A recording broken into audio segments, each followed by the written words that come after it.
नमस्कार दोस्तों, स्वागत है आपका मेरे साथ एक और सफर में, एक और कहानी में। आज हम आपको ले चलेंगे हिमालय की गोद में बसे एक ऐसे स्वर्ग की सैर पर जहां प्रकृति अपनी पूरी आभा में मुस्कुराती है। जी हां, आज हम बात कर रहे हैं कौसानी की, जो उत्तराखंड राज्य का गौरव है और जिसे भारत का स्विट्जरलैंड भी कहा जाता है। कौसानी सिर्फ एक हिल स्टेशन नहीं, बल्कि एक एहसास है, एक अनुभूति है। यहाँ के मनोरम दृश्य, बर्फ से ढकी चोटियां, हरी भरी वादियां और शांत वातावरण आपको एक अलग ही दुनिया में ले जाएंगे। यहाँ आकर आप प्रकृति की गोद में खो जाएंगे और जीवन की भागम भाग से दूर सुकून के पल बिताएंगे। तो आइए, आज हम साथ मिलकर कौसानी के सफर पर निकलते हैं, जानते हैं इसके इतिहास के पन्नों को, समझते हैं इसकी भौगोलिक विशेषताओं को और डूब जाते हैं इसकी संस्कृति के रंगों में। कौसानी उत्तराखंड के बागेश्वर जिले में समुद्र तल से लगभग 1890 मीटर की ऊंचाई पर स्थित एक छोटा सा लेकिन बेहद खूबसूरत हिल स्टेशन है। इसका नाम कौसानी यहाँ उगने वाली एक खास तरह की घास से लिया गया है, जिसे स्थानीय भाषा में कौस कहा जाता है। कौसानी का इतिहास उतना ही समृद्ध है जितनी इसकी प्राकृतिक सुंदरता। कहते हैं कि प्राचीन काल में यह क्षेत्र कत्यूरी राजवंश के अधीन था। बाद में यह चंद राजाओं के शासन में आया और फिर ब्रिटिश शासनकाल के दौरान इसे एक महत्वपूर्ण व्यापारिक केंद्र के रूप में विकसित किया गया। लेकिन कौसानी को असली पहचान मिली महात्मा गांधी के आगमन से।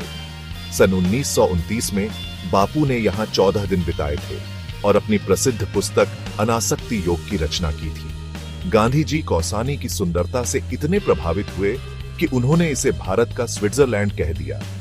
आज भी कौसानी में उस कुटिया को संजो कर रखा गया है जहां गांधी जी रुके थे। इसे अनासक्ति आश्रम के नाम से जाना जाता है और यह शांति और आध्यात्मिकता की तलाश में आने वाले लोगों के लिए एक प्रमुख आकर्षण का केंद्र है।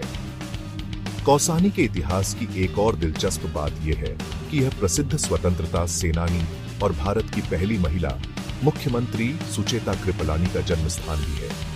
तो दोस्तों, कौसानी सिर्फ एक हिल स्टेशन नहीं, बल्कि इतिहास और संस्कृति का एक अद्भुत संगम है।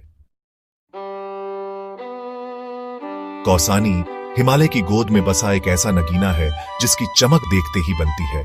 समुद्र तल से लगभग 1890 मीटर की ऊंचाई पर स्थित यह हिल स्टेशन चारों ओर से बर्फ से ढकी चोटियों से घिरा हुआ है। यहां से आप नंदा देवी, त्रिशूल, पंचाचूली और नीलकंठ जैसी हिमालय की प्रमुख चोटियों का मनोरम दृश्य देख सकते हैं। सुबह के समय जब सूरज की किरणें इन बर्फीली चोटियों पर पड़ती हैं, तो ऐसा लगता है जैसे आसमान से सोना बरस रहा हो। कौसानी घने जंगलों, हरी भरी वादियों और छोटे छोटे झरनों से सजा हुआ है। यहाँ की शुद्ध हवा, शांत वातावरण और मनमोहक दृश्य आपको तरोताजा कर देंगे। कौसानी के पास ही सोमेश्वर घाटी स्थित है, जो अपनी प्राकृतिक सुंदरता के लिए प्रसिद्ध है। यहाँ आप ट्रैकिंग का आनंद ले सकते हैं और प्रकृति के करीब जा सकते हैं। कौसानी से लगभग 300 किलोमीटर की दूरी पर नेपाल की सीमा स्थित है।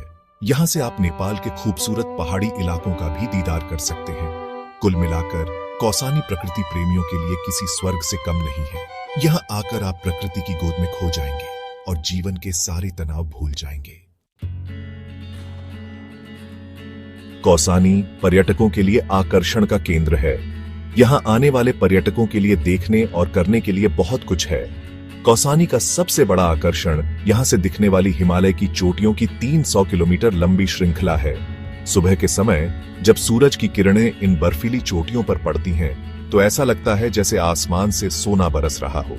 अनासक्ति आश्रम कौसानी का एक और प्रमुख आकर्षण है। यह वही जगह है जहां महात्मा गांधी ने 1929 में 14 दिन बिताए थे। आज यह आश्रम गांधी जी की शिक्षाओं का प्रतीक है और शांति और आध्यात्मिकता की तलाश में आने वाले लोगों के लिए एक प्रमुख केंद्र है। रुद्रधारी जलप्रपात और गुफाएं कौसानी से लगभग 12 किलोमीटर की दूरी पर स्थित हैं। यहां आप प्रकृति की गोद में कुछ समय बिता सकते हैं और झरने के ठंडे पानी में नहाकर खुद को तरोताजा कर सकते हैं। बैजनाथ मंदिर कौसानी से लगभग 16 किलोमीटर की दूरी पर स्थित एक प्राचीन मंदिर है। यह मंदिर भगवान शिव को समर्पित है और अपनी वास्तुकला और धार्मिक महत्व के लिए जाना जाता है। सुचेता कृपलानी संग्रहालय भारत की पहली महिला मुख्यमंत्री सुचेता कृपलानी को समर्पित है। इस संग्रहालय में आप उनके जीवन और कार्यों के बारे में जान सकते हैं। कौसानी में आप ट्रैकिंग, कैंपिंग और रॉक क्लाइंबिंग जैसी साहसिक गतिविधियों का भी आनंद ले सकते हैं। चैप्टर 4 सांस्कृतिक और सामाजिक पहलू। कौसानी उत्तराखंड के कुमाऊं क्षेत्र में स्थित है और यहाँ की संस्कृति और परंपराएं इस क्षेत्र की समृद्ध विरासत को दर्शाती है। यहाँ के लोग बहुत ही सरल, मिलनसार और मेहमान नवाज होते हैं। वे अपनी परंपराओं को बहुत मानते हैं और उन्हें पीढ़ी दर पीढ़ी आगे बढ़ाते हैं। कौसानी में आपको कुमाऊनी संस्कृति की झलक देखने को मिलेगी। यहाँ के लोक नृत्य और लोकगीत बहुत ही प्रसिद्ध हैं। नंदा देवी मेला कौसानी का एक प्रमुख त्योहार है। यह त्योहार देवी नंदा को समर्पित है और इसे बड़ी धूमधाम से मनाया जाता है। हरेला कौसानी का एक और महत्वपूर्ण त्योहार है। यह त्योहार प्रकृति को समर्पित है और इसे बरसात के मौसम में मनाया जाता है। कौसानी में आपको स्थानीय कला और शिल्प के नमूने भी देखने को मिलेंगे। यहाँ की ऊनी शॉल, चटाई और लकड़ी के बर्तन बहुत ही प्रसिद्ध हैं। कुल मिलाकर कौसानी में आपको एक अनोखी सांस्कृतिक और सामाजिक विरासत देखने को मिलेगी। चैप्टर 5 कैसे पहुंचे। कौसानी सड़क मार्ग से अच्छी तरह से जुड़ा हुआ है। आप दिल्ली, देहरादून, नैनीताल और अल्मोड़ा जैसे प्रमुख शहरों से बस या टैक्सी द्वारा कौसानी पहुंच सकते हैं। निकटतम हवाई अड्डा पंतनगर में स्थित है, जो कौसानी से लगभग 160 किलोमीटर की दूरी पर है। आप दिल्ली, मुंबई और बेंगलुरु जैसे प्रमुख शहरों से पंतनगर के लिए सीधी उड़ान ले सकते हैं। निकटतम रेलवे स्टेशन काठगोदाम में स्थित है, जो कौसानी से लगभग 135 किलोमीटर की दूरी पर है। आप दिल्ली, लखनऊ और कोलकाता जैसे प्रमुख शहरों से काठगोदाम के लिए सीधी ट्रेन ले सकते हैं। कौसानी पहुंचने के लिए सबसे अच्छा समय मार्च से जून और सितंबर से नवंबर तक होता है। इस दौरान यहाँ का मौसम सुहावना रहता है और आप हिमालय की चोटियों का स्पष्ट नजारा देख सकते हैं। कौसानी में घूमने के लिए आप स्थानीय टैक्सी या जीप किराए पर ले सकते हैं। आप यहाँ से पैदल भी घूम सकते हैं और प्रकृति के करीब जा सकते हैं। कौसानी में आपको हर बजट के हिसाब से रहने के लिए होटल और गेस्ट हाउस मिल जाएंगे। आप यहाँ लग्जरी होटल से लेकर बजट होटल तक में अपनी पसंद के अनुसार ठहर सकते हैं। कौसानी में आपको स्थानीय कुमाऊनी भोजन का स्वाद लेने का भी मौका मिलेगा। यहाँ के कुछ प्रसिद्ध व्यंजनों में भांग की चटनी, सिसौन का साग, आलू के गुटके और बाल मिठाई शामिल है। भांग की चटनी यहाँ का एक प्रसिद्ध व्यंजन है। इसे भांग के बीजों को पीसकर बनाया जाता है और इसे भोजन के साथ परोसा जाता है।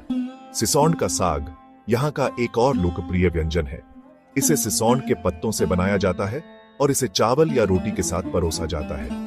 आलू के गुटके आलू से बने एक प्रकार के पकौड़े होते हैं। इन्हें मसालेदार चटनी के साथ परोसा जाता है। बाल मिठाई यहाँ की एक प्रसिद्ध मिठाई है। इसे खोए से बनाया जाता है और इसे चीनी की चाशनी में डुबोया जाता है। कौसानी अपनी प्राकृतिक सुंदरता के लिए जाना जाता है। यह क्षेत्र घने जंगलों, हरी भरी वादियों और बर्फ से ढकी चोटियों से घिरा हुआ है। यहाँ के जंगल ओक, देवदार और रोडोडेंड्रन के पेड़ों से भरे हुए हैं। ये जंगल विभिन्न प्रकार के वन्य जीवों का घर है, जिनमें तेंदुआ, भालू, हिरण और विभिन्न प्रकार के पक्षी शामिल हैं। कौसानी पर्यावरण के प्रति जागरूकता फैलाने वाला एक महत्वपूर्ण केंद्र भी है। यहाँ कई गैर सरकारी संगठन काम कर रहे हैं, जो पर्यावरण संरक्षण और संवर्धन के लिए काम कर रहे हैं। पर्यटकों से अनुरोध है कि वे कौसानी की प्राकृतिक सुंदरता को बनाए रखने में मदद करें। उन्हें कूड़ा कचरा इधर उधर नहीं फेंकना चाहिए और प्लास्टिक के उपयोग से बचना चाहिए। हमें यह याद रखना चाहिए कि प्रकृति हमें अनमोल उपहार के रूप में मिली है और हमें इसकी रक्षा करनी चाहिए। तो दोस्तों, ये थी कौसानी की कहानी। एक ऐसा हिल स्टेशन जो प्रकृति और संस्कृति का अनोखा संगम है। यहाँ की शुद्ध हवा, हिमालय की झलक और स्थानीय जीवन की सरलता इसे एक अविस्मरणीय अनुभव बनाती है। अगर आप शोर शराबे से दूर शांति और सुकून की तलाश में हैं, तो कौसानी आपके लिए एक आदर्श जगह है। यहाँ आकर आप प्रकृति की गोद में खो जाएंगे और जीवन के सारे तनाव भूल जाएंगे। तो दोस्तों, ये थी हमारी आज की सैर कौसानी की वादियों में। उम्मीद है आपको यह सफर पसंद आया होगा। कौसानी वाकई में भारत का स्विट्जरलैंड है। यहाँ की खूबसूरती को शब्दों में बयां करना मुश्किल है। इसे तो देखना ही पड़ता है, महसूस करना पड़ता है। अगर आप भी प्रकृति प्रेमी हैं, तो जरूर बनाइए कौसानी जाने का प्लान।